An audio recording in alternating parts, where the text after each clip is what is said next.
కల్పించాలని చెప్పి నేను డిమాండ్ చేస్తున్నాను. పంచాయతీ ఎన్నికల్లో ముఖ్యమంత్రి రేవంత్ రెడ్డి ప్రభుత్వంపై ప్రజల్లో ఉన్న వ్యతిరేకత స్పష్టంగా కనిపించిందని బీజేపీ శాసనసభాపక్ష నేత ఏలేటి మహేశ్వర్ రెడ్డి అన్నారు. రాష్ట్ర వ్యాప్తంగా అనేక చోట్ల ముక్కోనపు పోటీ నెలకొందన్నారు. ప్రజలు ప్రభుత్వ విధానాలపై అసంతృప్తితో ఉన్నారని ఈ ఫలితాలు సూచిస్తున్నాయని తెలిపారు.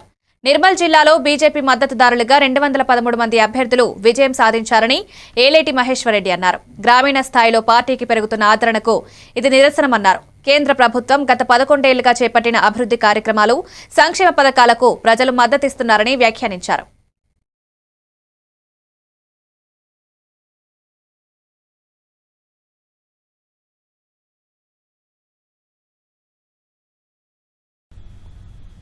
మిత్రులారా, గత 2 సంవత్సరాల నుంచి తెలంగాణ రాష్ట్రంలో కాంగ్రెస్ పార్టీ అనేకమైనటువంటి అవినీతి కార్యక్రమాలతో కూరుకుపోయి ఇచ్చిన హామీలు నెరవేర్చక 6 గ్యారెంటీలు తుంగలు తొక్కి 420 హామీల్ని గాలి కొదిలేసి ఈ రాష్ట్ర అభివృద్ధిని పూర్తిగా గాడి తప్పించి అవినీతిలో కూరుకుపోయినటువంటి కాంగ్రెస్ ప్రభుత్వం వ్యతిరేకతగా నిన్నటి తీర్పు కనబడతా ఉన్నది. మరి సింబలు లేవు కదా అని చెప్పేసి, అధికారం ఉంది కదా అని చెప్పేసి గెలిచిన సర్పంచుల్ని ఖాతాలు వేసుకుని రేవంత్ రెడ్డి గారు నిజంగా మీకు చిత్తశుద్ధి ఉంటే ఇమ్మీడియట్ గా ఎంపీటీసీ జెడ్పీటీసీ ఎన్నికలు నిర్వహించాలా, మున్సిపల్ ఎన్నికలు నిర్వహించాలా. మరి ప్రజలకు కాంగ్రెస్ పార్టీ మీద ఉన్నటువంటి వ్యతిరేకత స్పష్టమవుతుంది.